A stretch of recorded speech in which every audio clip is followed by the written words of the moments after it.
de l'éducation aux médias et à l'information, vous vous souvenez, le fondement de cette éducation aux médias et à l'information, il y avait les travaux pionniers de Jacques Bonnet, je vous ai parlé, qui a fondé le CLEMI en 1983, et qui, pour lui, quand il parle de médias, on parle surtout de curiosité.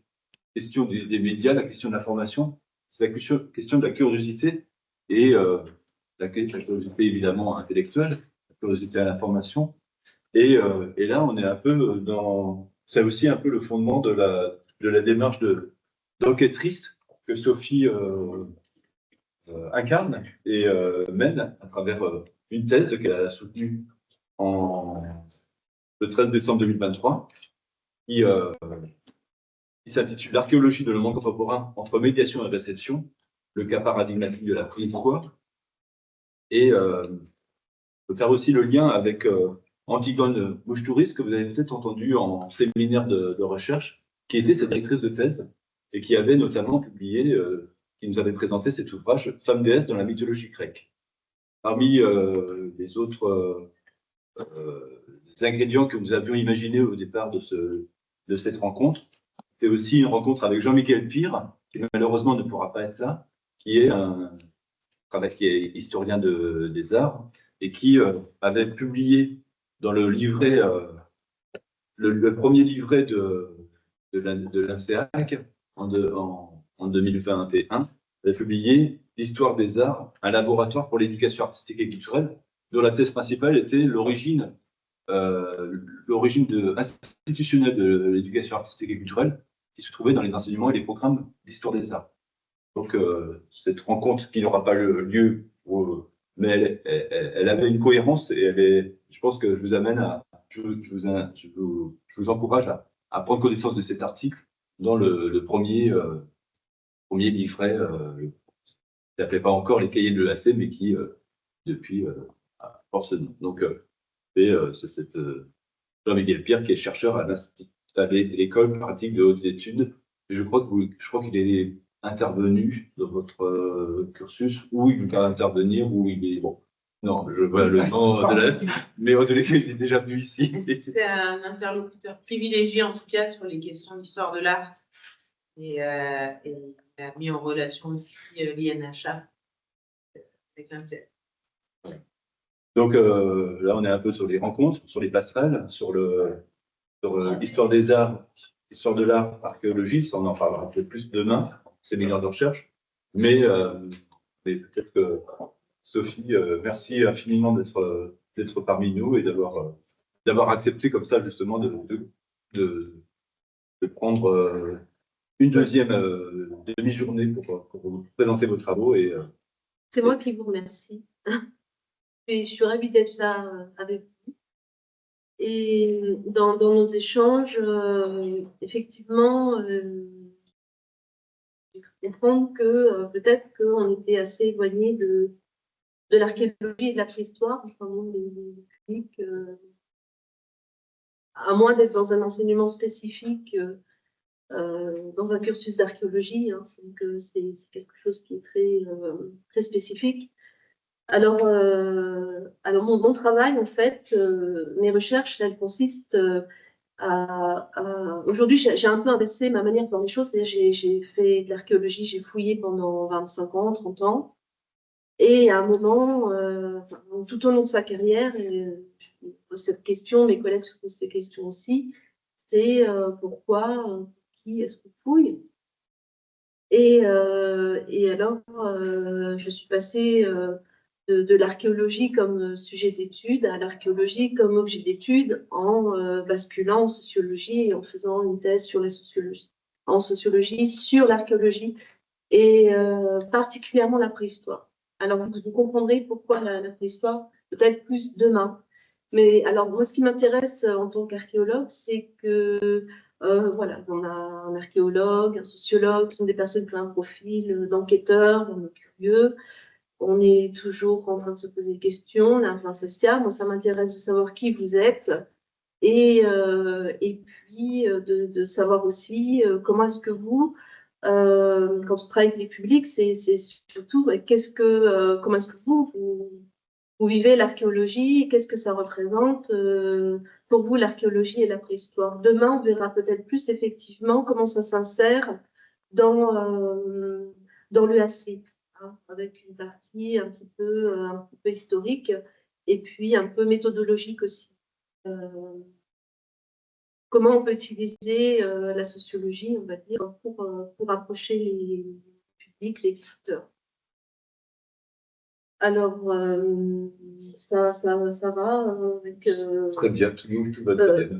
Donc, on va plus parler, si vous voulez, aujourd'hui d'archéologie et un petit peu de préhistoire. Et je vais commencer par vous poser des questions.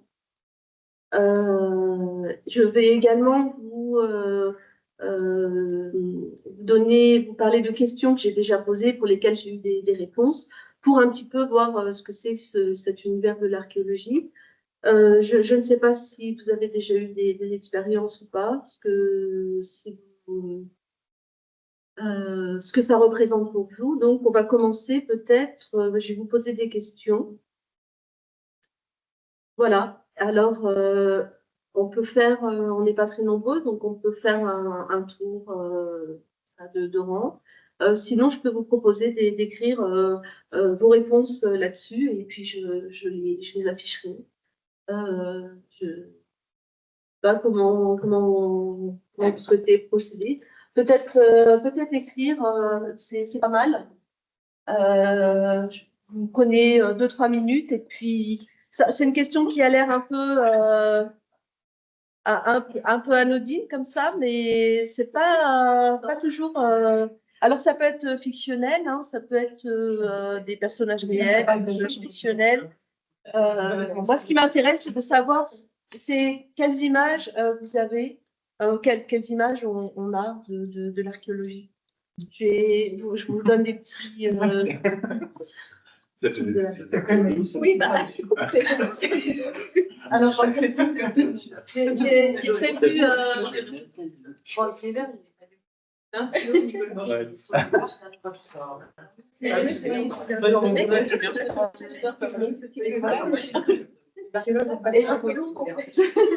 Alors, c'est les images qui vous viennent à l'esprit, allez-y.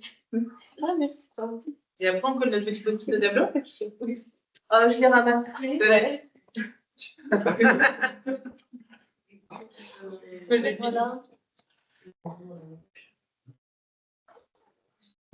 Je vous en donne plusieurs parce qu'il y aura d'autres questions. Tout le monde en a eu? Ah mince, alors moi je mange les questions. Ah, je pense. Ah, vous voulez aussi? Comme je suis là. Peut-être aussi. Il y avait du monde. Moi, j'ai déjà répondu. Oui. Alors, c'est une après-midi j'ai prévu assez détendu. Oui. Voilà, on est en fin de période, avec les vacances, on va Je mets ça là. un petit peu voyager. Je mets ça là. Oui, voilà. C'est bon, c'est bon. Ah oui, bien sûr. Tom Raider est En même temps, bon, je ne me suis pas tout à fait présentée. Si je vous ai dit que j'étais archéologue, j'ai une formation initiale en archéologie à l'université de Strasbourg. Je suis de Lorraine, de Metz. Donc, il y a une université en Grand Est qui fait d'archéologie. C'est la première année, je fais Strasbourg. Voilà, à Reims, il n'y a pas, Nancy, il n'y a pas, Metz, il n'y a pas. Donc, voilà, j'étais à Strasbourg. Et puis, j'ai commencé à travailler assez tôt. J'ai eu la chance de travailler assez tôt, donc je me suis arrêtée avec une maîtrise. En fait, j'avais une maîtrise et on m'a proposé de travailler. Donc, je me suis mise à fouiller. Et puis on revient aux études. Je suis revenue aux études plus tard. Voilà. On va dire à peu près entre 40 et 45 ans. J'ai refait un master, j'ai fait un master en expertise et médiation culturelle et j'ai enchaîné sur un doctorat. Voilà. Donc, c'est un exemple de parcours. Oui. Et donc, on peut être archéologue sans doctorat au départ. Alors, moi, je vous parle de ça. C'était le début des années 90. À ce moment-là, en fait, le métier que je fais était en pleine explosion. J'en parlerai un petit peu. Donc, il y avait beaucoup de personnes qui avaient fait soit leur service militaire dans un service régional d'archéologie en tant qu'archéologue, enfin, ou une objection de conscience. Il y avait des personnes qui avaient une maîtrise, un DEA, mais pas forcément de thèse. Les thèses étaient réservées plutôt aux spécialistes en carpologie, anthracologie, enfin des sciences connexes à l'archéologie, plus du ressort de l'analyse scientifique des objets. Mais aujourd'hui, ça a changé. Aujourd'hui, le niveau a changé et donc, effectivement, si on a un doctorat, on a plus de chances hein, d'être recruté ou alors un master. Voilà. Et quelque chose qui a un peu changé. Et peut-être que mon métier n'existera plus dans 10 ans. Ou en tout cas, il aura évolué. Ça, on ne sait pas. Vous disiez que vous aviez fait des fouilles. Les fouilles, vous les faisiez sur une période, une période historique bien définie ou ça peut être n'importe. Alors, très bonne question. Je me suis spécialisée tout de suite en préhistoire. Moi, c'est la préhistoire qui m'a intéressée. Et aujourd'hui, je suis encore en train de me demander pourquoi la préhistoire. Et même après 400 pages, voilà. Mais en fait, j'avance. Et c'est super intéressant. Vous dites que le métier d'archéologue va déjà disparaître d'ici 12 ans. Non, il ne va pas disparaître. Il se transforme, en fait. Il se transforme. C'est-à-dire que moi, je suis arrivée c'est une génération où on fait surtout de l'archéologie préventive. Et l'archéologie préventive, c'est un métier spécifique, en fait. Je vous expliquerai un petit peu, si vous voulez, au fur et à mesure. C'est bon pour la première question? Bon, ceux qui ont... Alors, vous mettez un ou une, hein, oui, voilà. Ce qui vous passe par la tête, n'ayez pas... C'est bon? Ah, vous n'avez pas forcément de réponse? Ah, ok. D'accord. Non, c'est quand même. Ah, et vous Oui. C'est une autre question. Le réseau en archéologie est là, vous connaissez comment tous, et est-ce que vous mélangez entre périodes ou pas du tout? Alors, moi, je travaille à l'INRAP, c'est donc l'Institut national de recherche archéologique préventive, et on est actuellement 2800 agents. On dépend du ministère de la Culture et de la Recherche. Et on est divisé en grandes interrégions. Donc moi, je suis interrégion Grand Est. Et on a en Grand Est plusieurs centres de recherche archéologique. Il y en a un à Châlons, il y en a un à Reims, il y en a un à Passy, à limite avec la Champagne. Il y en a un à Metz. Moi, je fais partie de celui de Metz. Il y en a un à Nancy. Il y en a un en Alsace à Strasbourg. Et donc, chaque centre a des équipes, a des géologues, des archéologues de toutes les périodes, des personnes qui sont plutôt spécialisées, archéologie urbaine, archéologie rurale. On a chacun un peu nos spécificités. Donc, on est sur tout le territoire. Et ça, c'est pour un opérateur. Nous, on est l'opérateur public national, l'INRAP. Maintenant, il y a des opérateurs publics au niveau des villes. Une ville, Metz Métropole, l'Eurométropole de Metz, par exemple, a son propre pôle d'archéologie. Et puis, il y a aussi des opérateurs privés. On en parlera un petit peu. Alors, je vais voir les réponses. Ok. Il y a quelqu'un qui connaît Frédéric Blaiseau. Oui. Bon, elle a fait des études d'archéologie. Ok. tiens, à le préciser. Ah, génial. Ok, bah écoutez, on va noter ça. En attendant, je vous pose la deuxième question. Alors, la deuxième question. À quoi cela vous fait penser un archéologue de la préhistoire? Post-it. Oui, possible. Et pendant ce temps, j'écris les réponses.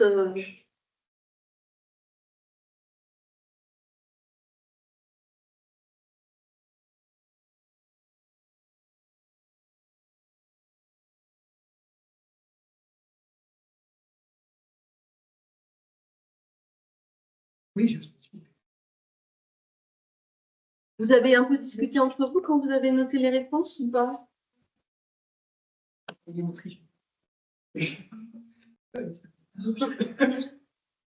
J'ai pas compris. La deuxième question, c'est ça?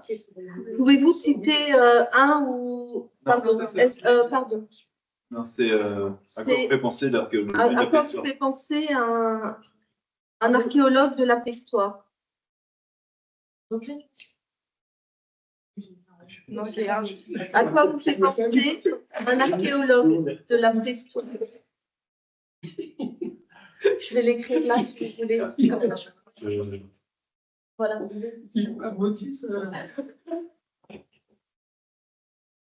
Oh là là, j'ai comment- C'est bon, du coup, le reprendre.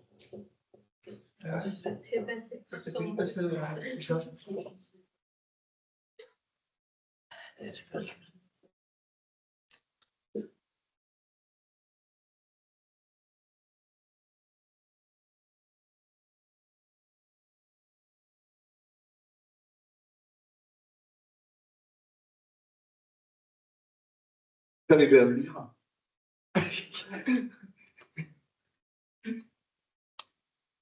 Ça devrait pas, c'est-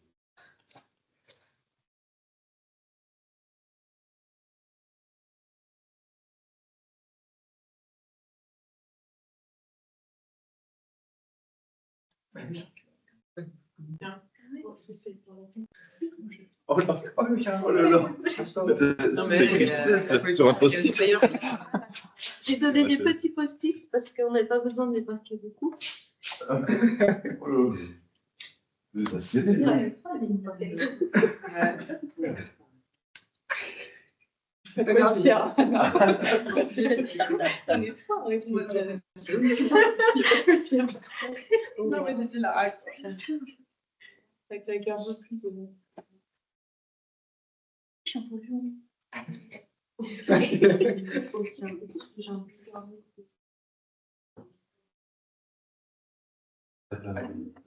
Non, c'est plus notre genre. Comme de la préhistoire.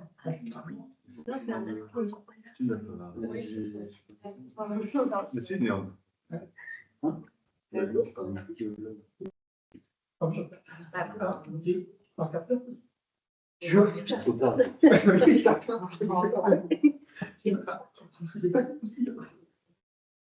Qu'est-ce que c'est?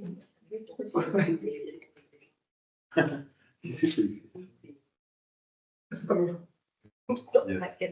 Quelqu'un qui fouille la terre et qui est très patiente.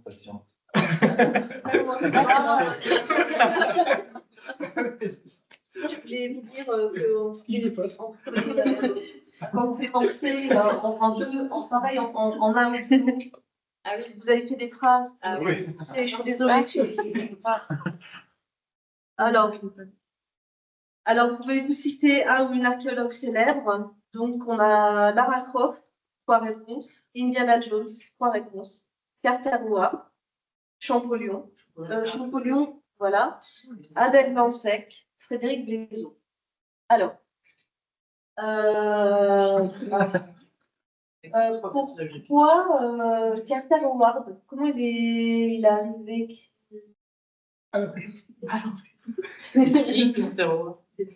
Il y a deux niveaux. Ça n'assume plus. C'est pas moi qui l'ai écrit. Voilà. Mais du coup, c'est la personne qui a découvert la tombe de Toutankhamon. Et il me semble qu'il y a une malédiction autour, comme quoi tous les gens qui ont trouvé cette tombe sont morts et tout ça. Et je crois qu'il est mort en France. Voilà. Mais du coup, c'est un égyptologue, il me semble, et pas. Ouais. Alors, Champollion, bon, c'est la découverte de cette pierre qui a permis de traduire les hiéroglyphes. Adèle Dansec, ça c'est très original. Adèle Dansec a fait de l'archéologie, je ne me souviens plus. Mais elle explore en fait donc un personnage de fiction qui c'est une enquêtrice, Adèle Dansec. Qu'est-ce elle va, oui. Je sais plus, mais À un moment, je sais. Ouais, mais enfin, c'est un peu en tout cas l'image que je me faisais de si je devais penser à une archéologue de fiction, mais je me dirais un peu, enfin, je pensais à elle, sans trop savoir. Bah, je vais relire parce que j'aime beaucoup et c'est vrai qu'on la voit en train de chercher, peut-être qu'elle se retrouve dans des tombes, des tombeaux, Oui, voilà. des choses comme comme ça. Diana Jones, mais version. Ouais. Alors, Frédéric Glézot.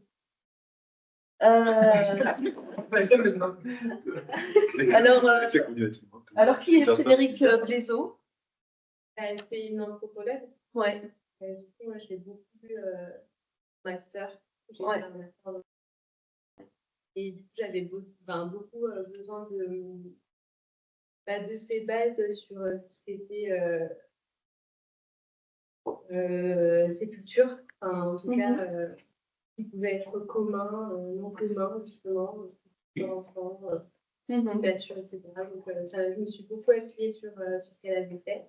Ouais. En lecture française, parce qu'après, il y en avait beaucoup aussi en anglais et en allemand. Mais du coup, là, c'est le seul qui m'est revenu. Oui, je crois que c'est une collègue, en fait. Ah oui. Elle doit être... oui. D'ailleurs, on verra un de ses confrères aussi. Et c'est vrai qu'on ne se connaît pas tous, mais un peu de nom, et puis on se croise. En tout cas, c'est un peu générationnel, quoi. Donc, ça montre que, effectivement, j'entends beaucoup, et quand on est anthropologue, voilà, c'est assez. On est déjà dans des choses très spécialisées. Hein. Alors, je vais vous montrer, j'avais posé la même question il y a quelques années. Alors, je vais vous montrer les réponses. Voilà. Alors, j'avais posé la question il y a quelques années. Et alors, voilà les réponses que j'avais eues. Donc, on a Indiana Jones, Champollion, et Agatha Christie et Lara Croft. Voilà.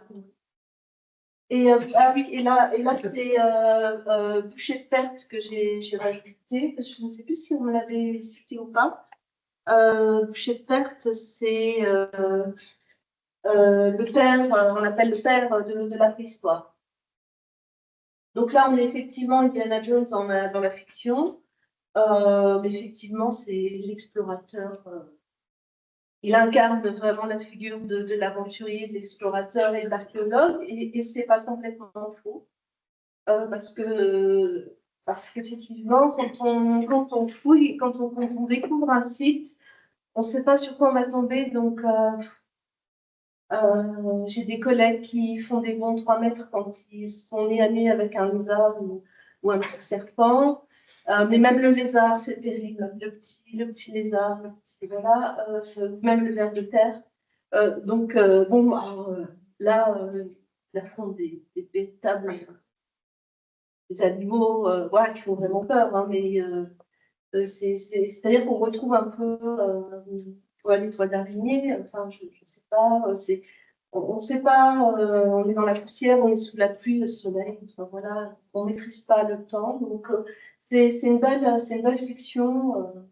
Et puis, par contre, on voyage un petit peu, mais pas trop. Hein. On travaille beaucoup. On est répartis donc sur tout le territoire nationale et en fait, on a beaucoup à faire.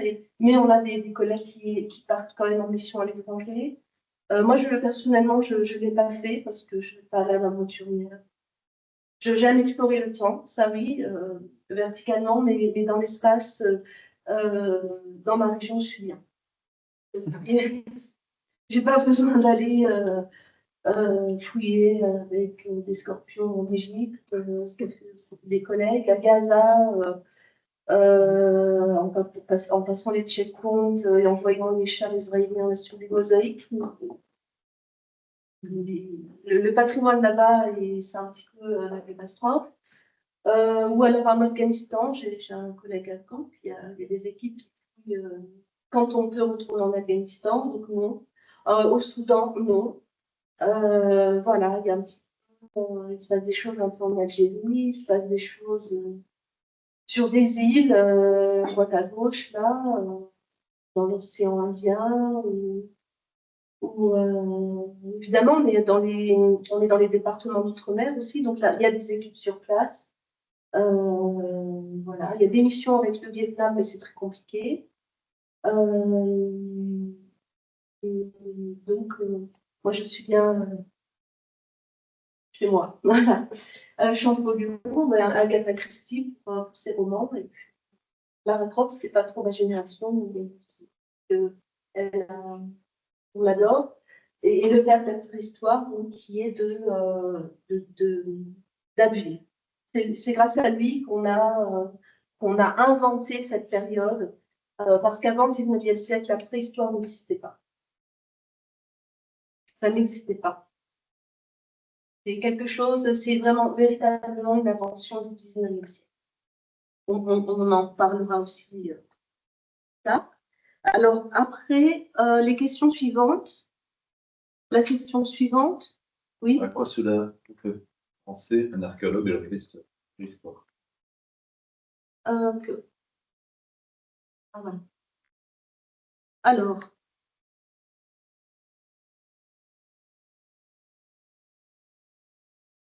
c'est un archéologue de la préhistoire. Ah, alors, je vais noter comme ça, excusez-moi. Je vais vous donner, j'ai une troisième question en attendant.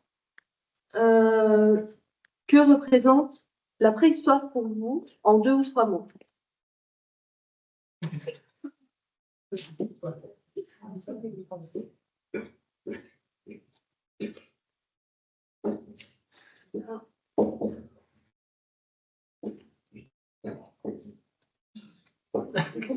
Je confie pas.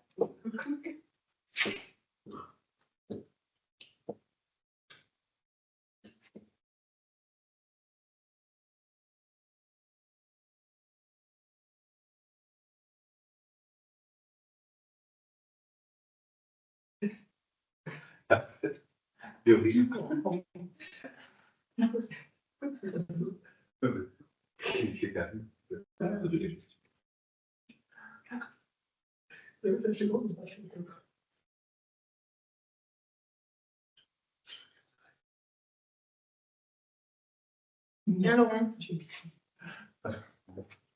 On va mettre un tableau comme ça.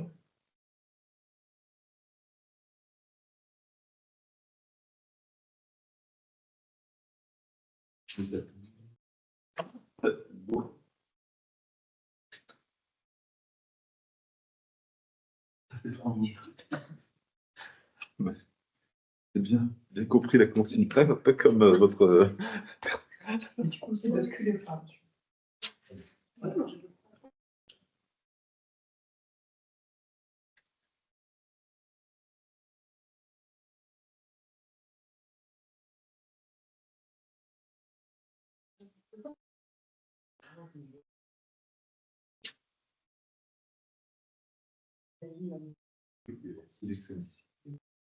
Oui, ça va. Je sais pas si c'est une référence. Hein? La référence qu'on est, Laurent. Ouais, mais ça, c'est pas mon sujet. S'il existe des sites, on appelle des cités. Ah ouais. Après, on pense à plein de choses. Oui, après tout. Ah oui, c'est bien.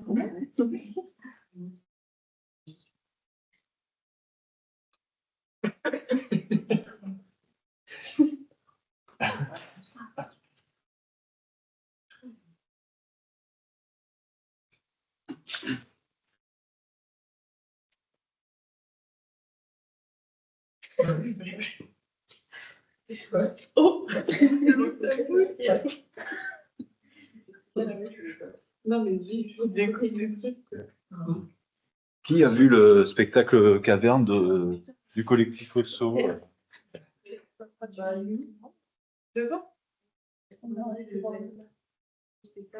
Caverne, Oui, il y avait un. le collectif Osso, parce que C'était sympa.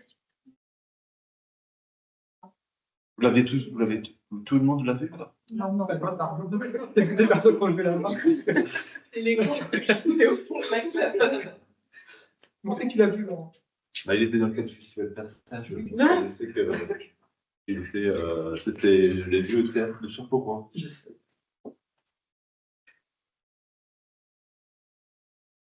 De terre qui connaissent. De terre. Voilà. C'est pas Ouais, c'est ça. Ah non. ça. Donc, j'ai mis les réponses au fur et à mesure. Ouais. Ouais.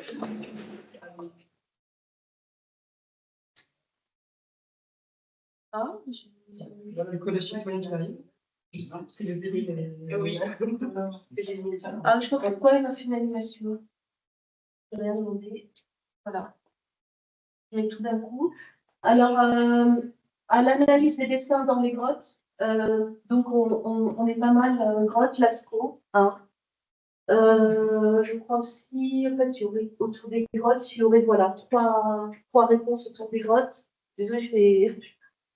Une personne ancrée dans le présent mais avec une connaissance du passé, donc ça c'est déjà quelqu'un qui a fait un peu de sociologie. Effectivement, en fait, ce que j'ai découvert, c'est que on peut pas faire de l'archéologie si on n'est que dans le passé, quoi. Il faut aussi savoir pourquoi on le fait aujourd'hui et à quoi ça sert demain. Et souvent, en fait, les archéologues on est très, très, très dans le passé et on a beaucoup, beaucoup, beaucoup de mal. Et on n'a pas la même temporalité. C'est-à-dire que vous, peut-être, vous êtes plus dans le présent, comment dire, vous êtes en interaction avec des publics. Enfin, vous travaillez, je pense, comme ça, en UAC. Hein, et nous, on peut se dire, ben, avec le Covid, par exemple, si un colloque est annulé, bon, c'est pas grave, on fera dans 10 ans. Quoi. On peut dire, ben, on fera pas grave, on va le décaler de quelques années, c'est pas grave. Quoi. Et en fait, effectivement, c'est très, très important d'être ancré dans le présent. Mais c'est pas toujours le cas. Et le présent et l'avenir, savoir pourquoi on fait ce qu'on fait. L'archéologie préventive, lui, la protection des sites archéologiques découverts. Bon, on en parlera un petit peu tout à l'heure. C'est vrai qu'aujourd'hui, principalement, l'archéologie, c'est de l'archéologie préventive. Vous retrouverez dans les enseignements universitaires des personnes aujourd'hui qui peuvent venir de l'archéologie préventive. En tout cas, c'est important parce que si on enseigne l'archéologie, c'est important aussi de faire du terrain. Quelqu'un qui fouille la terre, qui est très patient, oui. Ah oui, oui, ça demande énormément de patience, je vous verrai tout à l'heure. Quelqu'un qui étudie les fossiles, effectivement. Alors, on peut comparer avec les réponses qu'on a eues il y a quelques années, puis on pourra en discuter.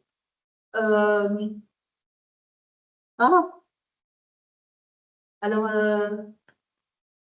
ah oui, la question c'est à quoi vous fait penser un archéologue? Alors, il y a quelques années, j'avais posé la question. Donc, les archéologues sont voilà les réponses que j'ai eues. Les archéologues sont des historiens qui cherchent des choses. Alors, ce qui est intéressant, c'est historien.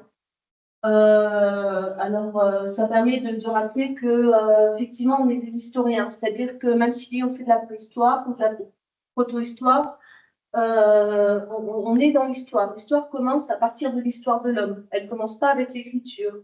Mais alors, pourquoi est-ce qu'un archéologue, on n'appelle pas un archéologue un historien? Eh bien, c'est parce que, mais les archéologues, c'est parce qu'on travaille pas à partir de textes, mais bien, voilà, l'histoire, en fait, c'est associé à ce qui est écrit. L'historien fait des recherches à partir de ce qui est écrit. Et l'archéologue cherche à reconstituer l'histoire sans livre, car les livres n'existent pas toujours. En tout cas, c'est l'archéologue qui va écrire l'histoire à partir des fouilles. Et donc, voilà, on enquête à partir des traces dans le sol et des objets. Voilà, enfin, vous connaissez peut-être un peu tout ça, mais bon, je vais vous faire un petit peu découvrir ce que c'est que notre métier d'archéologue préventif. Là, je ne sais pas, vous voyez bien, on est sur les traces d'une maison du néolithique. Alors, on est à peu près vers, on va dire, 5000 avant Jésus-Christ, donc il y a 7000 ans. Et ce qu'on trouve, nous, c'est comment dire, des traces circulaires, comme ça, plus sombres. Là, on a fouillé la moitié. Hein. On a excavé la moitié, c'est pour ça que vous avez une ombre. Mais à chaque fois, c'est des ronds. Et en fait, on n'a plus que les négatifs de poteaux, de pieux qui étaient enfoncés dans le sol. Le bois a pourri et a laissé une empreinte. Alors, on fouille la moitié pour pouvoir récupérer des charbons, des objets. Et après, tout ça est prélevé, tamisé et analysé. On peut retrouver des graines, on peut retrouver de la céramique, du silex. Et là, c'est une maison, donc les premières maisons, des premiers hameaux, des premiers villages en Occident, au néolithique. C'était des immenses maisons. Et on mettait les familles, les animaux, etc. Vous imaginez qu'une maison fait 42 mètres de longueur par 7 mètres de large. Et on a ce qu'on appelle ici des tierces. Voilà. Alors, on analyse là des petits poteaux pour les parois des maisons, mais ce qui soutient vraiment la charpente, ce sont ces tierces. Voilà, 1, 2, 3. Et donc, on va avoir des compartiments. Et grâce aux analyses, ce qu'on prélève dans les poteaux, on saura si c'est une zone où il y a plutôt des animaux ou si on est plutôt en train de cuisiner ou si on est plutôt en train de stocker des céréales ou de la nourriture. Donc voilà une reconstitution qu'on peut faire à partir de la découverte d'une maison comme ça. Donc effectivement, il faut être patient et minutieux. Voilà. Et il suffit qu'il y ait une pluie et tout tout recommencer. Toutes les salives.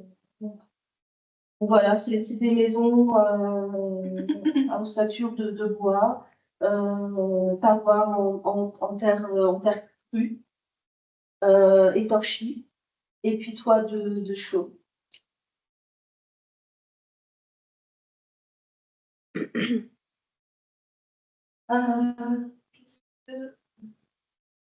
Voilà, autre exemple de trace, ça c'est une défense de mammouth en ivoire. Parfois on n'a que la défense. Et puis j'aime beaucoup cet illustrateur qui s'appelle Emmanuel Audier. Il est c'est un des plus doués, je pense, aujourd'hui en ce qui concerne les dessins animaliers. Il a écrit beaucoup de bandes dessinées, beaucoup de choses sur la préhistoire en forme de romans, d'aventures. Alors, à quoi cela pense un historien? Eh ben, j'ai une réponse un jour, c'est aux hommes préhistoriques. Alors, ben voilà, il y a des personnes. On peut s'imaginer un préhistorien. Effectivement, on fait de l'expérimentation. On est un peu. En fait, on se met un petit peu dans le contexte pour imaginer comment on s'habille, comment on travaille le silex, comment on fait du feu, etc. Mais je trouvais ça, en fait, c'est une réponse qui est vraiment intéressante. Ensuite, oui, on peut faire penser aux hommes préhistoriques. Oui, parce que on étudie les hommes préhistoriques.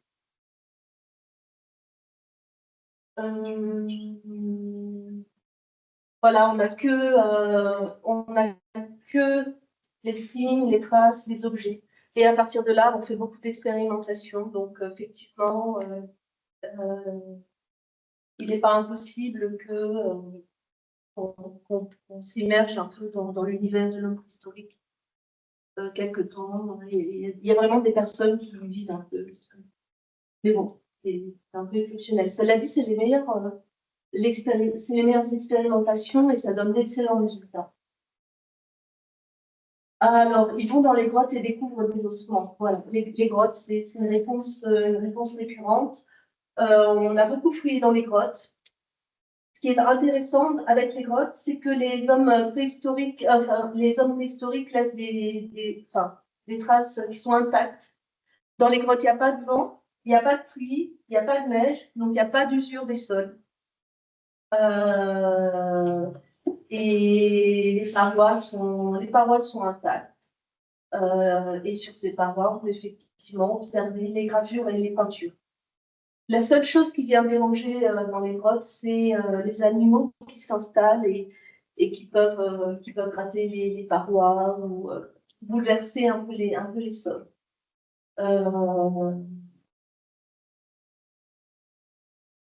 Et après la Seconde Guerre mondiale, on va sortir. Enfin, les grottes, ça correspond à une période au milieu du XXe siècle, en fait. Et après la Seconde Guerre mondiale, avec les grands travaux de reconstruction, on va commencer à ouvrir et à découvrir des espaces qui sont immenses, de plus en plus vastes, en dehors des grottes. Et tout ça, soit à cause des bombardements, mais aussi pour l'aménagement des centres-villes, les constructions des zones d'activité commerciale, l'aménagement des lignes ferroviaires, les autoroutes, les grands ensembles. Il faut bien s'imaginer que tout ça, c'est la seconde moitié du XXe siècle. Alors, on crée et on développe l'archéologie préventive pour accompagner ces travaux qui sont immenses. Et on voit, en fait, on est aux premières loges et on vit au quotidien à quel point on bouleverse les paysages. On le vit au quotidien. Donc, et fouiller, c'est détruire aussi. Donc, on est très sensible à la transformation des paysages, à la métamorphose des paysages. Et voilà, on se dit, mais on va fouiller un site antique pendant quelques semaines, un site qui raconte plein de choses pour installer un McDonald's qui va durer 20 ans. Alors, on se pose toutes ces questions-là. Alors, pour peut-être un petit peu vous donner des repères, en 1974, on crée l'AFAN, l'Association française d'archéologie nationale. C'est là que l'archéologie préventive officiellement est née officiellement avec des archéologues professionnels. Et en 2001, l'AFAN est transformée en Institut national d'archéologie préventive qui est l'INRA. C'est l'opérateur national. Et en 2002, une loi sur la concurrence pour l'archéologie préventive permet à tout opérateur public ou privé d'obtenir un agrément pour fouiller dans le cadre de l'archéologie préventive.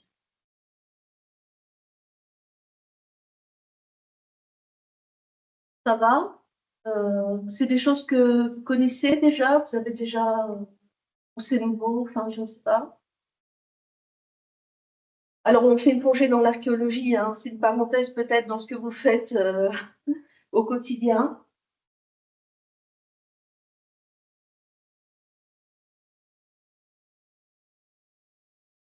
Alors, ça, c'est quelques exemples pour vous montrer un petit peu les métiers.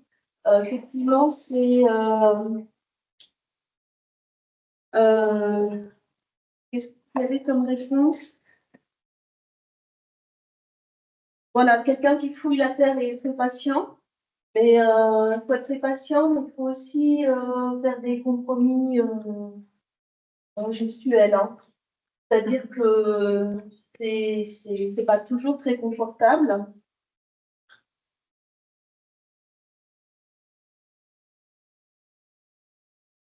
Oui, voilà, il y a une. Et c'est vraiment ça, hein. On est sur des planches en équilibre, là pieds nus, parce que si on a des chaussures, on peut coincer des silex, des choses dans les semelles. Donc on se met pieds nus. Mais bon, aujourd'hui, il y a des règles de sécurité qui ont changé, donc tout ça, ça évolue, hein. Les planches sur les parpaings, les fouillés pieds nus.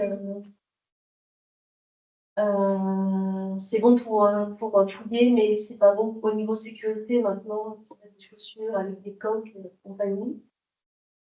Voilà, c'est beaucoup de patience.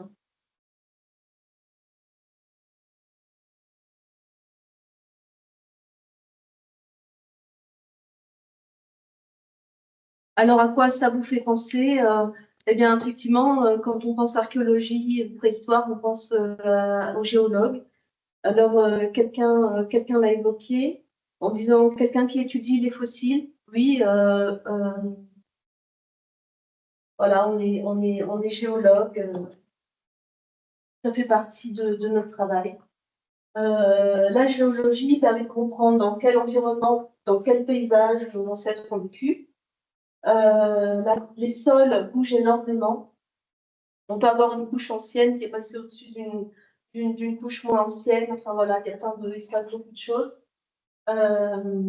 Et puis voilà, il faut aller chercher parfois les vestiges archéologiques en surface, hein, ça affleure. Ah, la ville d'Autun, je ne sais pas si vous connaissez, vous marchez sur les tuiles romaines, la céramique, il y en a partout.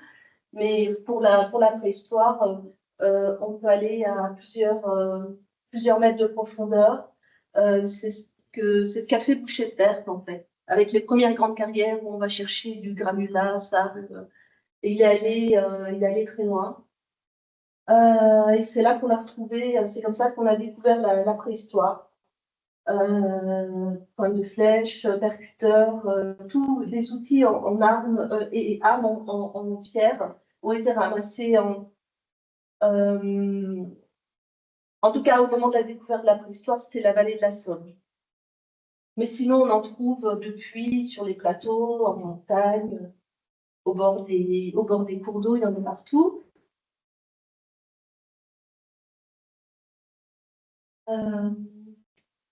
Donc voilà un immeuble de 20 mètres de hauteur. Et on peut avoir des stratigraphies qui sont aussi importantes. Et on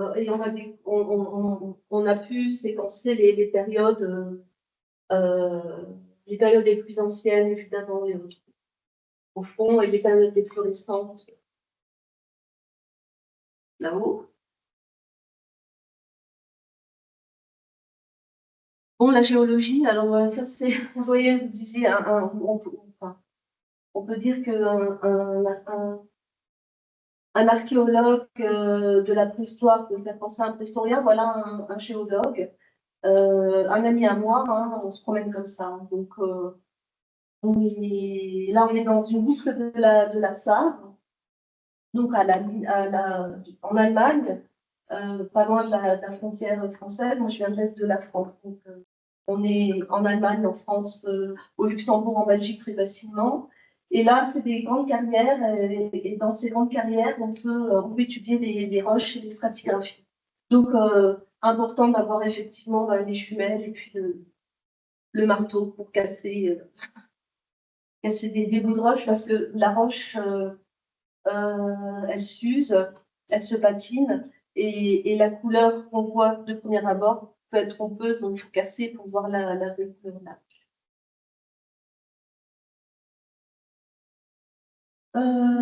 Voilà, donc on étudie toutes les périodes avec chacun des spécialités. Moi, c'est plus l'histoire. Et des personnes, c'est plus l'Antiquité. ou le Moyen-Âge, ou les temps modernes, ou même la période contemporaine. Alors, toujours, on part des objets, hein, on part de la terre, et pas des livres. Après, on va vers les livres pour effectivement comprendre, mais d'abord, on part des objets et des traces. Voilà une villa balnéaire qui était trouvée dans les Vosges. Là, on a des baignoires. Alors, c'est un ensemble thermal.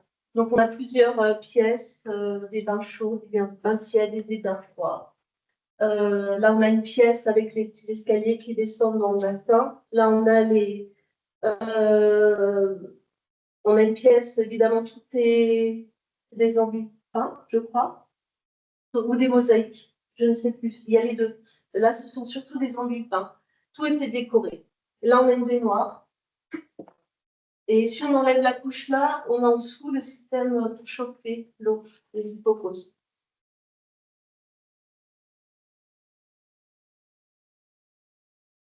On peut intervenir voilà, au Moyen-Âge. Donc, le Moyen-Âge, là, c'est la cathédrale de Reims, la cathédrale de Reims. Effectivement, c'est assez impressionnant, beaucoup de travail, beaucoup de patience, beaucoup de minutie.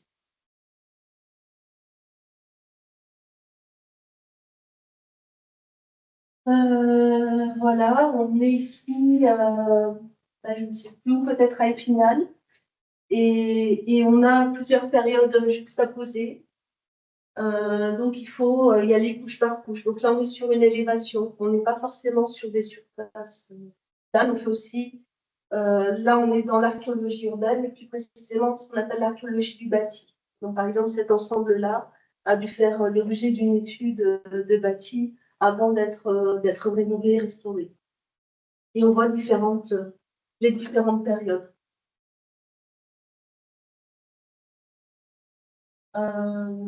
Maurice. Là, on est à l'époque contemporaine. C'est les plaques qu'on retrouve sur les sépultures des soldats disparus qu'on découvre et qu'on exhume.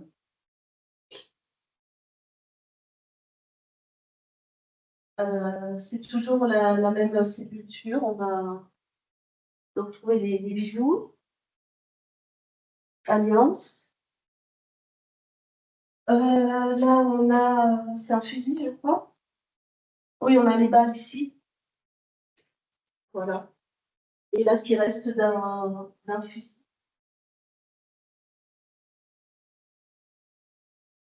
Donc, tout ça, c'est des spécialités. Alors là, ça va. C'est bon. La troisième question, c'est que représente la préhistoire pour vous?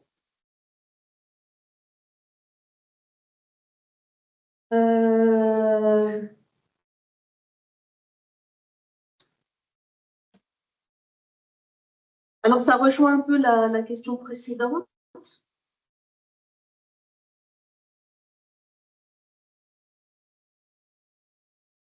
Il faudrait que je prenne un petit moment en fait pour analyser, là, le faire au fur et à mesure de ta vie. Donc, en général, je le fais, je demande une semaine avant. Ah oui. Voilà. Mais ça permet un petit peu d'explorer la préhistoire.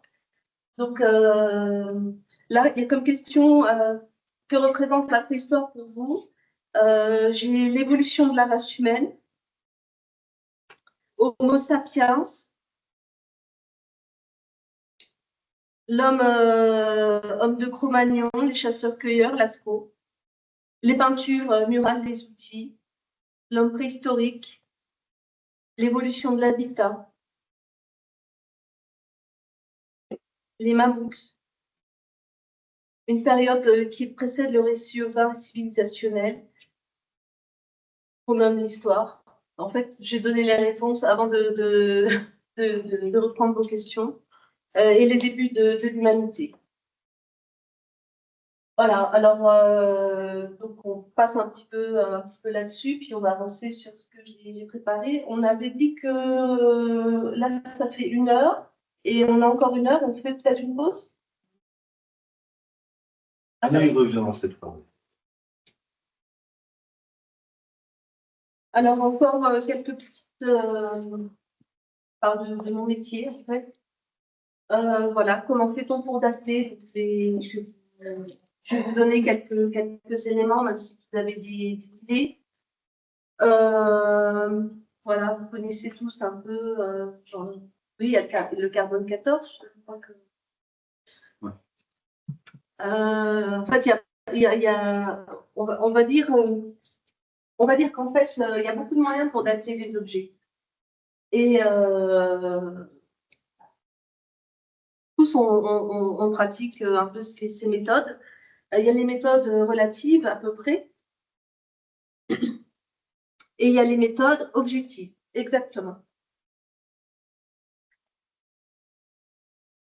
Alors, les méthodes relatives, à peu près. Voilà. Voilà, on prend des risques, mais bon, on tend vers. Voilà, on a une idée. Et on peut affiner d'ailleurs, hein, c'est une technique qu'on peut affiner. Alors, par exemple, en sculpture, je vais vous mettre trois objets. Voilà. J'aurais pu mettre le DS là. Donc, la méthode relative, bon, ben, qu'est-ce qu'on met avant ceci ou après cela? Donc, ben, c'est bien simple. Je pense que vous avez une idée. Hein. Là, on a une petite Vénus néolithique. Là, on a une Vénus, la Vénus de Milo. Donc, on est dans l'Antiquité classique, de la Grèce antique. Et puis, évidemment, l'époque contemporaine. Donc, la méthode relative, c'est partir des matériaux, de ce qu'on connaît, pour faire une classification du plus ancien au plus récent. Les maisons. Alors, on voyage en même temps. Vous connaissez cette maison? Alors là, en fait, c'est une maison, c'est même un petit immeuble du Moyen-Âge. C'est la maison Kammerzell à Strasbourg. C'est à côté de la cathédrale et on mange une excellente choucroute. Elle est réputée pour ça. Voilà, donc ici, on a du grès, du granit. C'est très jaune. Ici, on est dans le rose. Hein. Le grès des Vosges, il est rose. Voilà, donc là, c'est une maison du Moyen-Âge, à pan de bois. Sous basement en pierre. C'est déjà une maison évoluée, une maison de ville. Hein. On n'est pas à la campagne. Là, on a déjà vu. Donc, c'est la maison du néolithique, donc de la préhistoire. Et puis, on a la maison, l'habitat du paléolithique, où on utilisait ce qu'on avait sous la main. Ici, c'est les maisons qu'on avait en Sibérie, donc paysages de toundra, paysages froids, glaciaires. On avait du mammouth, donc ils utilisaient les défenses de mammouth et les peaux de mammouth, et ils avaient et c'était ces maisons-là. Bon. Ensuite, donc là, on est dans la datation relative, donc effectivement, on utilise ce qui est à notre disposition. Là, on a déjà des matériaux. On est dans l'élévation, la construction, quelque chose de plus élaboré. Et là, encore plus, on utilise pierre et pan de bois. Bon, et ça, c'est les matériaux. On date comme ça, en fonction des matériaux qu'on trouve. Ensuite, pour les objets en pierre, encore une fois, là, c'est l'objet le plus rudimentaire. Il vient du musée de Metz, celui-là, c'est ce qu'on appelle vous voyez, il fait 10 cm, il tient dans la main. C'est ce qu'on appelle un coup de poing ou un chopper. C'est un galet aménagé, en fait. Donc, on est au paléolithique. Ensuite, on a les haches polies en pierre. Là, on en a aussi perforé. Là aussi. Donc, là, on est au néolithique. Et en fonction de ces objets, on sait à quelle période on est. On est donc sur le principe de la datation relative. Mais c'est toujours à peu près, c'est-à-dire c'est une grosse tranche, paléo, néo, et l'âge du bronze, puisqu'on a une flèche en métal avec ici la soie. Pour l'anecdote, c'est écrit en allemand. parce que ça, c'est des objets qui viennent du musée de Metz et que enfin, la ville a été annexée par l'Allemagne à plusieurs reprises pendant longtemps. Donc, on a beaucoup de choses. Les Allemands, quand en fait ils ont occupé le musée de Metz, ils ont fait beaucoup d'inventaires. Alors tout est rangé, hein, tout est rangé, classé, rien n'a disparu. Ils ont fait beaucoup d'inventaires, donc on a beaucoup de documents en allemand. Alors, combien de temps ça prend? C'est les questions qu'on nous pose. Pour obtenir une date exacte, donc être dans la datation objective, on a donc des méthodes scientifiques et techniques, le carbone 14, une analyse qui peut durer 3 à 6 mois. Nous, on passe par le laboratoire de Poznań en Pologne. Et on a la dendrochronologie. Et là, on a effectivement ça, c'est très intéressant parce qu'on a des datations à l'année près. Donc là, on est vraiment dans la datation objective et les analyses sont assez rapides. Donc le carbone 14 avec le spectromètre de masse. Voilà, c'est très technique, mais on peut remonter assez loin dans le temps. Et on peut... c'est super parce que on utilise tout ce qui est carbonisé. Là, on a une graine. Hein. La graine, elle fait 1 centimètre. Donc, la valeur d'un petit dé à coudre, même moins, enfin, ça suffit pour faire une datation C14. Mais il y a toutes sortes de choses pour dater. La dendrochronologie, c'est intéressant parce qu'on peut dater. Vous connaissez le principe? Voilà, chaque cerne marque une année. Et la dernière année, c'est voilà, c'est à ce niveau-là. Donc ça, c'est très intéressant. Mais il faut faire des courbes, cumuler des courbes, et on peut remonter à 7000 ans avant Jésus-Christ, pas remonter au-delà. Et pas pour toutes les espèces pas pour toutes les essences de bois. Alors, en quoi sont faits les objets pour faire les peintures rupestres? C'est une question qui est souvent posée. Voilà, comment est-ce qu'on pratique? Alors, vous avez peut-être vu le film Rupestre, le documentaire, qui a donné lieu à une BD aussi. C'est je sais plus, ils sont 7 illustrateurs, enfin, ils sont 6 ou 7 illustrateurs. Ils décident d'aller s'enfermer dans une grotte. Enfin, ils trouvent une grotte, la mairie leur met une grotte à disposition. Et en fait, ils vont passer une semaine enfermés et chacun va faire à l'intérieur un dessin. En fait, c'est de l'expérimentation. C'est donc des artistes. Comme quoi, le rapport entre l'homme préhistorique et le préhistorien est intéressant parce que là, ce sont des illustrateurs d'aujourd'hui qui vont s'enfermer dans une grotte pour essayer d'imaginer comment on peut peindre dans une grotte. Je peux vous mettre, si vous voulez, un petit film. Je ne sais pas si ça marche. Ah, serveur introuvable. Je ne suis pas connectée à Internet. Ah oui, ouais, peut-être qu'on peut mettre partage de connexion. D'accord. Voilà.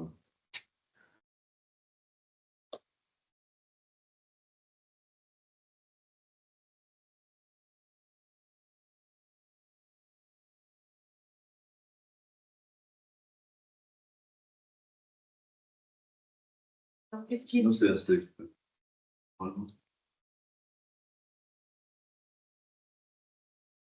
guest.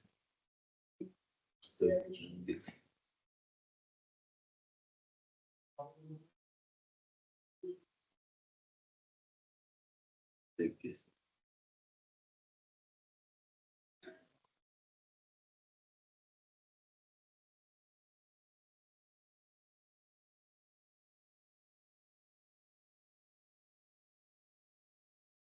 Mhm.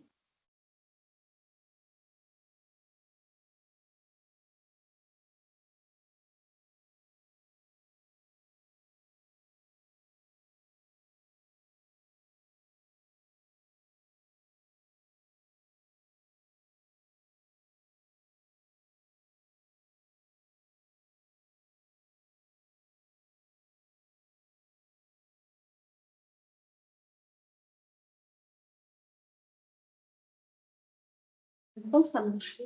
Et tout le monde.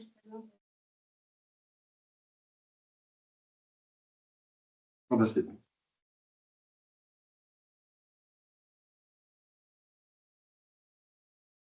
En même temps, on est dans la culture générale. Voilà.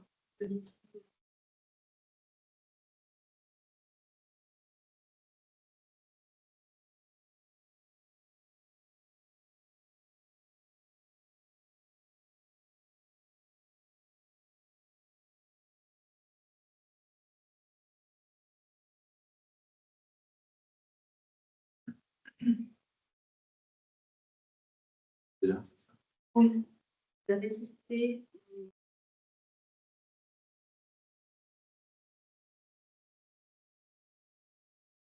J'avais regardé il y a quelques années, je pense que c'est intéressant. Puis bien vu là et ça marche toujours. 20 millions d'années, nos ancêtres ont laissé des traces de leur Une petite passage. série qu'on peut trouver sur le site, c'est accessible à tout le monde sur le site internet de l'INRA. Vous avez beaucoup de documents, Sophie, je vous présente ça. On peut aller piocher des documents. Et de réécrire une partie de notre histoire.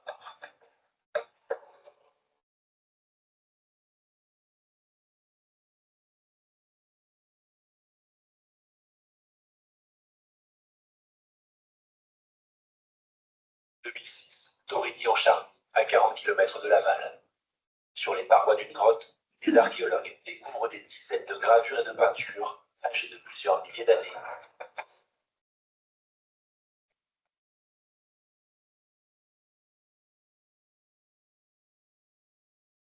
Les experts vont tenter de répondre à 3 questions. Que représentent ces dessins? Qui les a réalisés? Quelle importance avaient-ils pour les hommes du Paléolithique?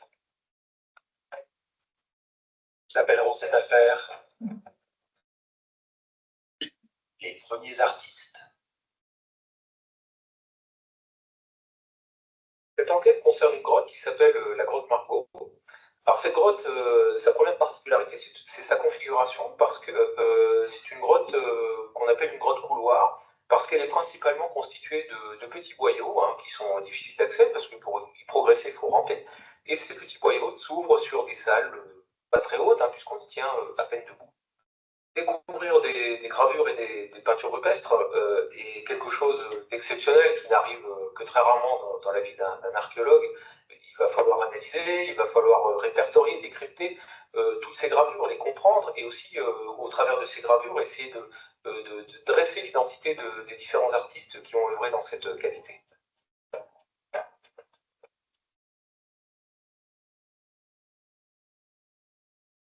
À l'intérieur de la grotte, une paroi a attiré l'attention des archéologues.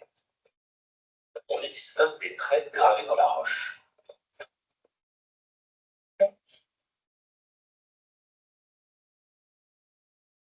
Alors, j'ai vu en bougeant le lumière qu'on a une trace frontière ça là. Oui. Le ventre qui est là, et là, on ça avec net. De l'autre côté, en parallèle, la ligne d'eau. Oui. Donc, on fait des sections et bah, ça s'arrête. J'essaie de relever.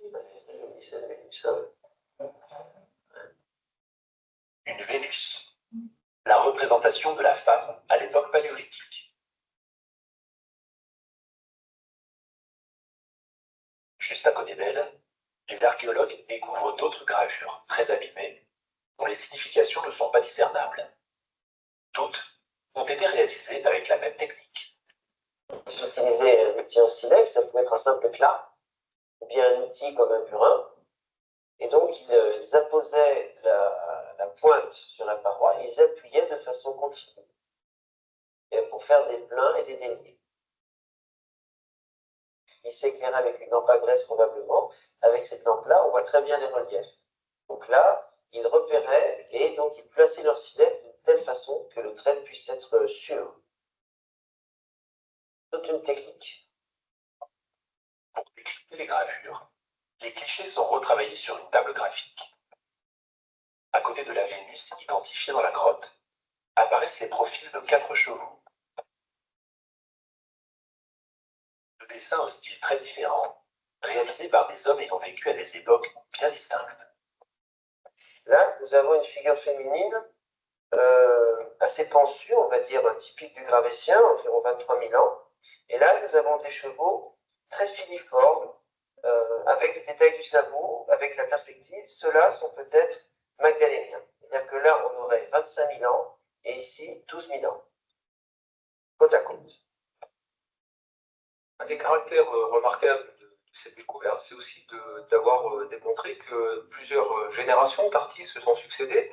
Nous avons une première phase de représentation qui se situe vers 23 000 ans et une autre phase qui se déroule plus de 10 000 ans plus tard, soit vers 10 000 ans avant notre ère.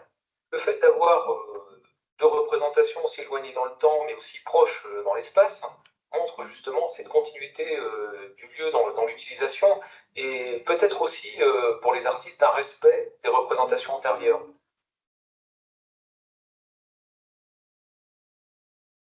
De retour dans les tunnels, les experts partent en quête de nouveaux dessins.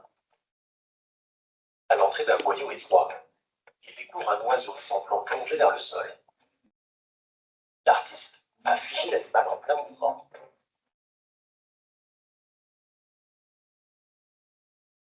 On a pratiquement l'expression d'un véritable concept de dessin animé.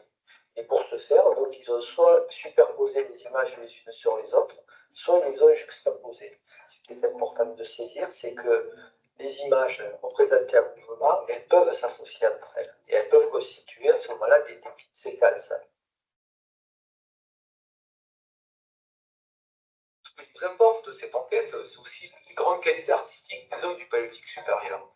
Derrière tout ça, c'est aussi la mise en œuvre de techniques déjà très élaborées qui peuvent, par certains aspects, rejoindre des pratiques que l'on connaît pour le cinéma, par exemple, avec des effets de mise en scène, on joue sur l'éclairage, des positionnements très particuliers aussi, des représentations profitant de reliefs spécifiques ou autres. Donc on voit toute la technicité et tout le sens artistique de ces hommes du Paléolithique. Donc c'est un aspect très particulier et qui nous rapproche un petit peu de ces hommes préhistoriques dont on reste plutôt l'image souvent d'hommes assez frustres et plutôt préoccupés à chasser et sans peu de préoccupations artistiques. Ainsi se termine l'affaire des premiers artistes de la Grande Margot et d'autres fouilles, d'autres enquêtes attendent encore les experts du passé.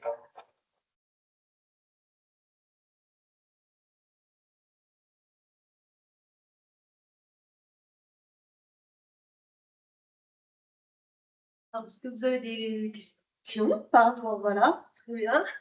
Oui, j'avais deux interrogations. La première, est-ce que ces gravures, il y a un moyen de les dater précisément? Est-ce qu'on a une preuve que ces gravures, ce sont bien des gravures et pas des marques laissées par le temps? Oui. C'est justement là qu'il y a toute la partie minutieuse.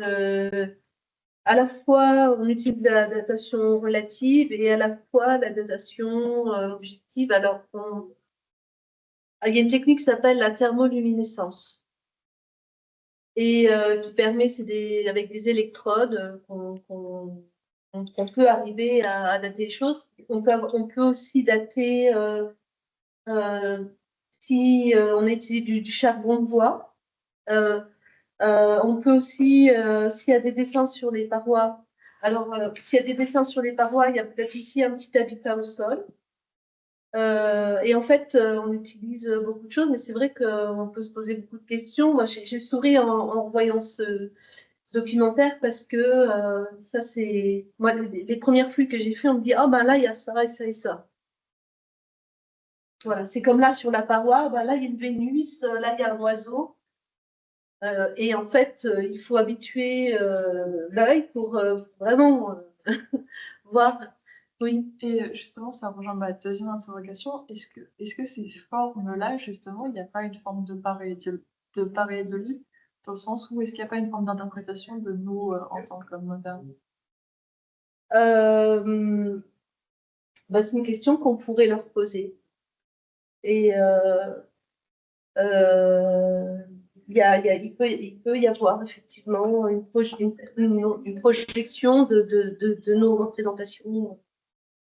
Alors moi, ce sujet-là précisément, je ne le connais pas.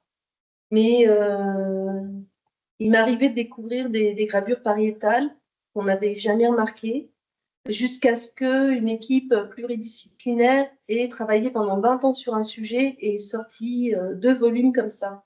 Quand j'ai lu le livre, je me suis dit, ça, je l'ai vu, effectivement, je l'ai dans mes photographies de relevés de parois rocheuses. Et donc, la forme que je voyais mais que je n'identifiais pas, j'ai pu la calquer précisément sur quelque chose qui avait été identifié.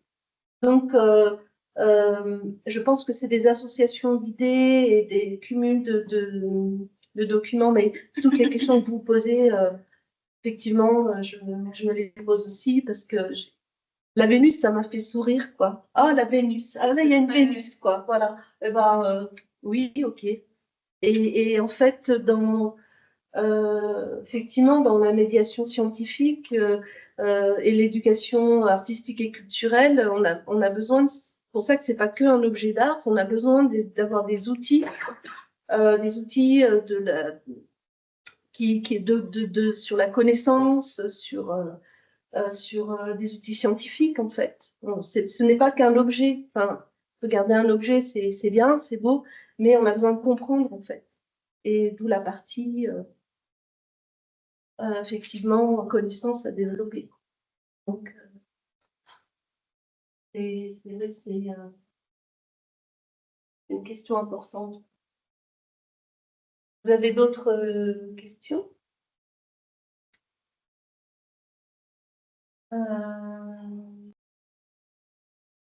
Alors, la personne que vous avez vue, là, Marc Azema, c'est lui qui a fait le reportage là, qui s'appelle Rupestre. Hein. Donc, c'est des personnes qui sont vraiment, c'est leur univers scientifique, c'est leur vie. Hein. Et ce qui est intéressant aussi avec cet exemple-là, c'est qu'en fait, on imagine. Alors, on revient souvent sur la grotte. Il y a beaucoup de choses parce que c'est tout de suite un peu spectaculaire, voilà. Et l'art, c'est un sujet important. On pense préhistoire, on pense art, parce que l'art, c'est nous. Enfin, c'est pas que des hommes préhistoriques, quoi, des chasseurs-cueilleurs, c'est aussi des personnes sensibles, comme c'est dans ce reportage. Et ce qu'on voit, c'est que on imagine beaucoup les grottes ornées dans le sud et l'ouest de la France. Là, autour de Bordeaux, c'est là. Mais en fait, il y en a partout. Il y en a partout.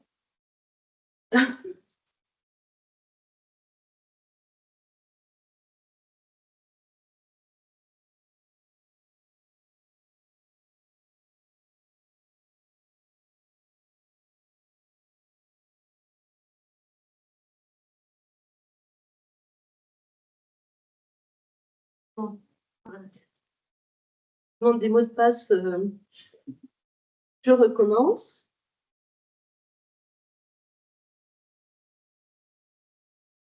Voilà. Il nous reste plus beaucoup de temps, c'est ça?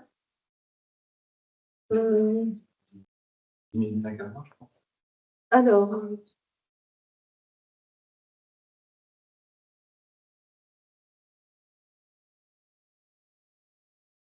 voilà. On revient aux fameuses foires aux questions. Comment les questions qu'on peut nous poser, comment les hommes faisaient-ils pour dormir dans les grottes? Alors, tout ça aussi, vous voyez que si on veut rentrer dans l'EAC, vous voyez tout le travail qu'il faut mettre en place pour cette période, c'est mon cheval de bataille, c'est effectivement un peu la préhistoire parce que c'est une période qui est vraiment difficile à. Enfin, c'est pas une période qui est difficile à raconter, mais c'est une période qui est assez exigeante en, en médiation ou en éducation artistique et culturelle. C'est une période qui est exigeante parce qu'elle demande à mettre en œuvre pas mal de mécanismes et de connaissances.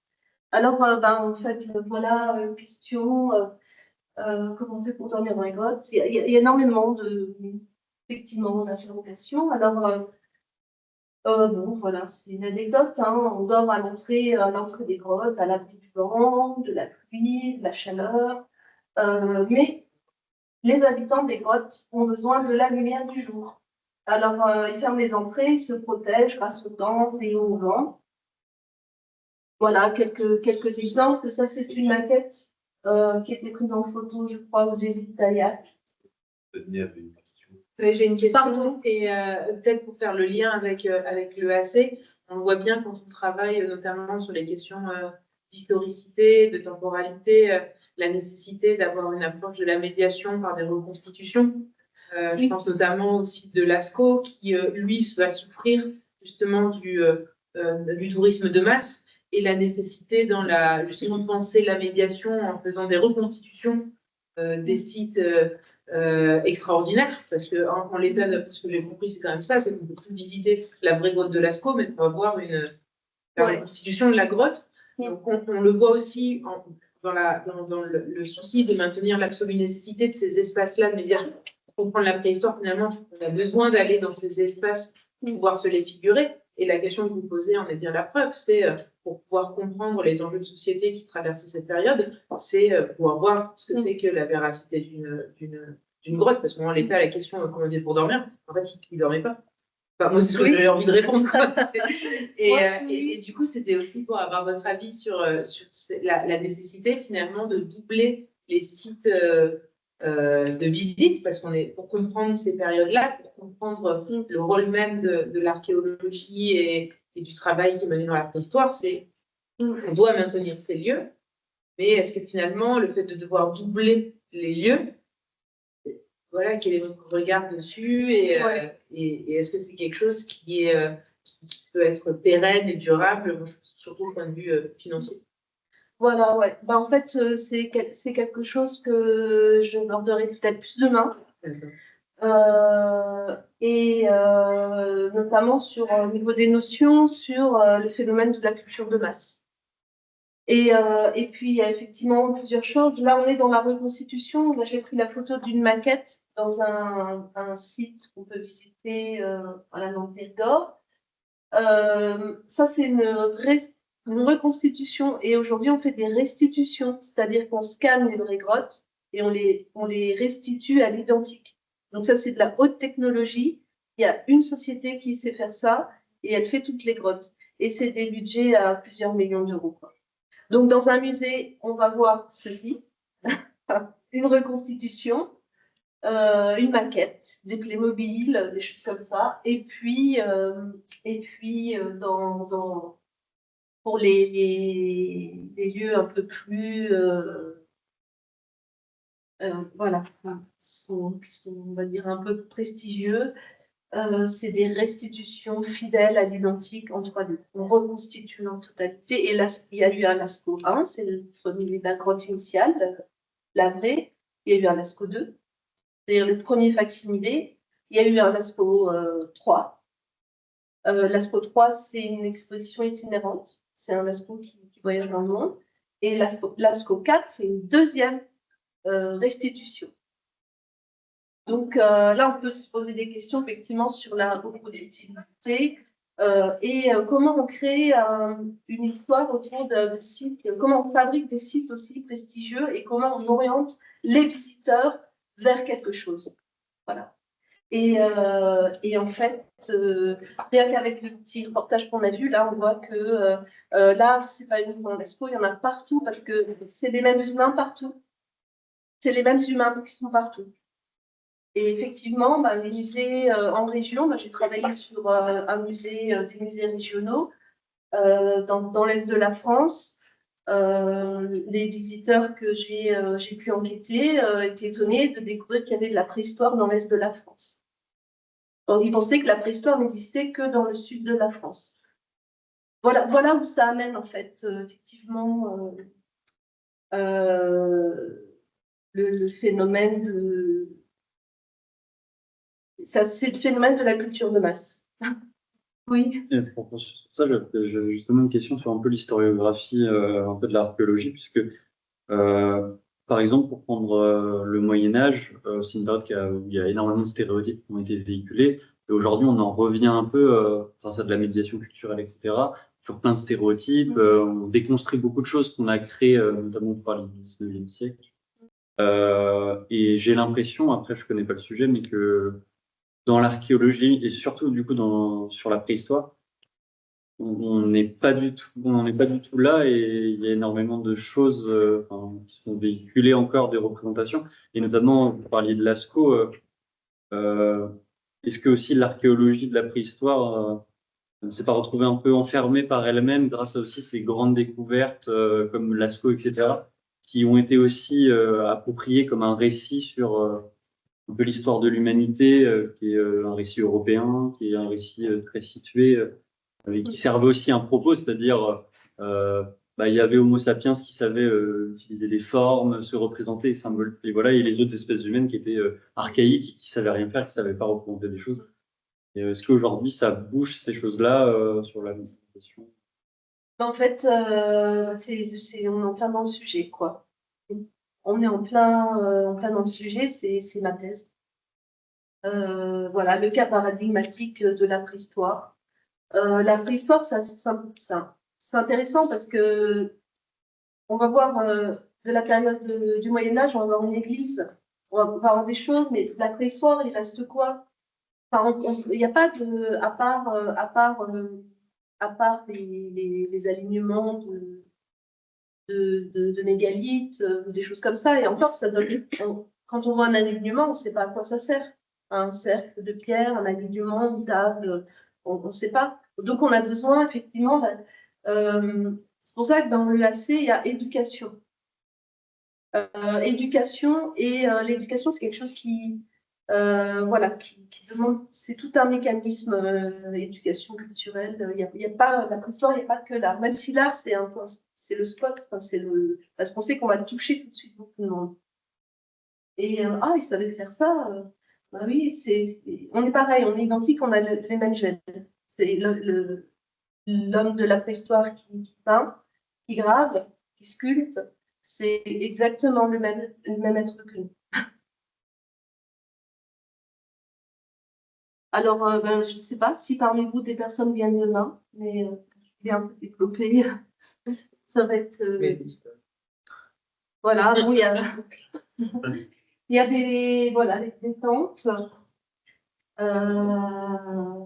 Voilà, des abris aussi. Ça, c'est Pincevent, le site emblématique d'André Laura-Gourand. André Laura-Gourand, dont je parlerai aussi un petit peu, parce que c'est un sacré bonhomme.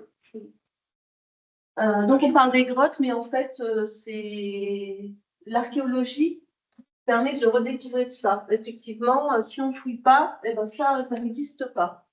C'est ça que les archéologues sont importants. J'ai oublié de vous envoyer le lien vers le documentaire des Magdaléniens sur les travaux. Les Magdaléniens, je vous avais parlé de cette qui a été réalisée par Geneviève Jacquinot, qui est spécialiste d'image et pédagogie. Ah ouais. Qui portait sur ce. Ah, génial. Ah oui, oui, oui. Ah oui, oui. On en avait parlé. Ah oui. J'ai oublié. Je connaissais pas, donc c'est un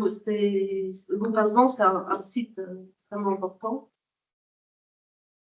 Question qu'on me pose. Alors évidemment, tout ça, c'est effectivement ce que je vous montre, ça nous permet un petit peu d'échanger. Alors là, une question qui a été posée, combien d'ossements les archéologues trouvent-ils par jour? Alors là, j'ai demandé à Charlotte. Charlotte qui est archéozoologue à Metz. Peut-être bientôt le maire de Metz, je ne sais pas. Elle s'est lancée en politique. Là où mène l'archéologie. Bah oui, mais vous verrez pourquoi. Enfin, quand on est dans le passé, on est dans le présent et dans l'avenir aussi, et elle est assez emblématique de ça. Donc bon, voilà, parfois on n'en retrouve pas du tout parce que ça se conserve très mal. Parfois on en retrouve plein, plusieurs centaines, plusieurs milliers. Voilà. Chaque squelette humain en comptant plus de 200. Donc là, quelqu'un qui connaît Frédéric Blaiseau, la même génération, il fouille là des sépultures complètes, mais il peut aussi avoir ceci. Donc on est à chaque fois, confronté à des choses nouvelles. Bon. Ah, si ça, c'est une question qui vous intéresse, comment identifier Homo habilis du Homo erectus? Bon, on se pose plus trop.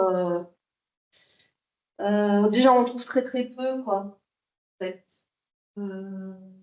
Et puis, on a très très peu on n'a pas énormément d'indices. Et puis finalement, on n'est pas si éloignés les uns des autres, mais bon, il y a des spécialistes de ça. Moi, je ne suis pas spécialiste de ça. Alors, est-ce qu'ils savaient qui ils étaient, Homo habilis, Homo sapiens?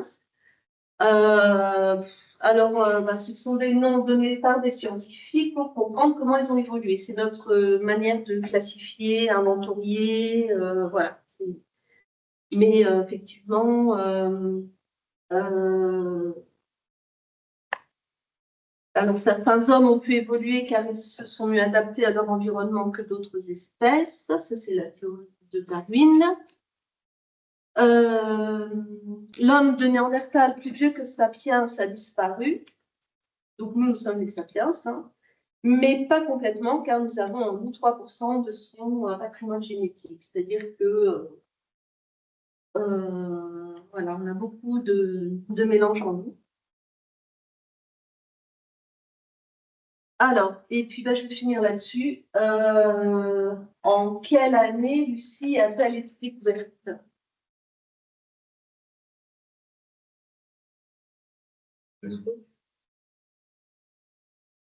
Vous avez une idée? Je vais vous donner alors un truc mémotechnique et on va finir là-dessus. Quelqu'un a une idée à peu près? Lucie, donc c'est le premier fossile, le plus ancien fossile qu'on avait découvert. Elle a 3 millions d'années. Bon, depuis, on a retrouvé des hominidés plus vieux. On remonte jusqu'à Toumaï, 7 millions d'années. Lucie, c'est 3 millions d'années. Et on l'a découverte.